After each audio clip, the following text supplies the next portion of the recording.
আমরা যেন আর কেউই এই চাঁদাবাজদের সহযোগী না হই, আমরা যেন এই খুনিদের সহযোগী না হই, যারা টাকা পাচার করে তাদের জন্য সহযোগী না হই।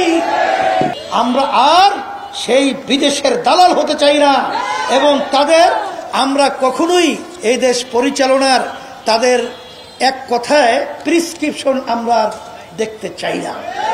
53 বছর যারা দেশ পরিচালনা করলো, যে নীতি আদর্শ নিয়ে বা যে নীতি আদর্শ অনুযায়ী এদের পরিচালনায় আমাদের দেশের মানুষ আমাদের যা চাওয়া পাওয়া ছিল তা বাস্তবে একটাও আমরা পাই নাই, বরঞ্চ উল্টা পেয়েছি। কি পেলাম?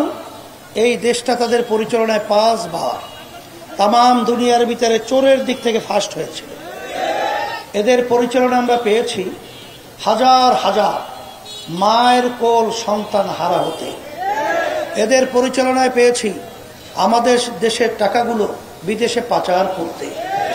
এদের পরিচালনা আমরা পেয়েছি লক্ষ লক্ষ মানুষের বিরুদ্ধে মিথ্যা কেস দিয়ে সংসারগুলো ধ্বংস করতে দেখেছি। এখন কথা হলো এতটুকুই, আল্লাহ রাব্বুল আলামিন বলেছেন যে তোমরা ভালো কাজের সহযোগিতায় থাকো আর খারাপ কাজের বিরোধিতায় থাকো।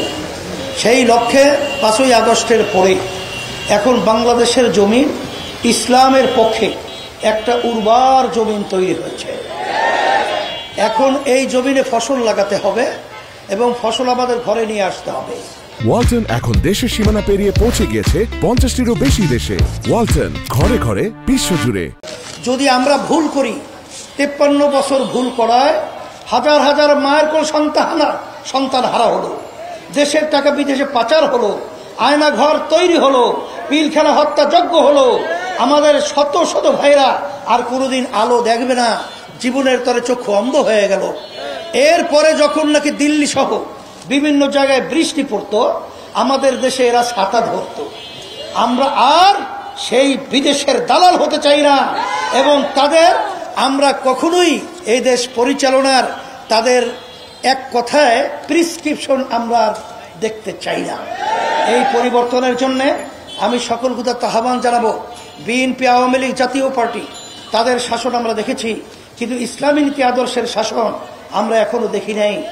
এখন দেখার জন্যই আমি সকল কথা আহ্বান জানাচ্ছি, আসেন আমরা যেন আর কেউই এই চাঁদাবাজদের সহযোগী না হই, আমরা যেন এই খুনিদের সহযোগী না হই, যারা টাকা পাচার করে তাদের জন্য সহযোগী না হই, যারা আল্লাহর নীতি আদর্শকে যারা রাষ্ট্রীয় পর্যায়ে তারা পরিচালনায় তারা নিয়ম নীতি হিসেবে মানতে না চায়, তাদের জন্য আমরা সহযোগী না হই।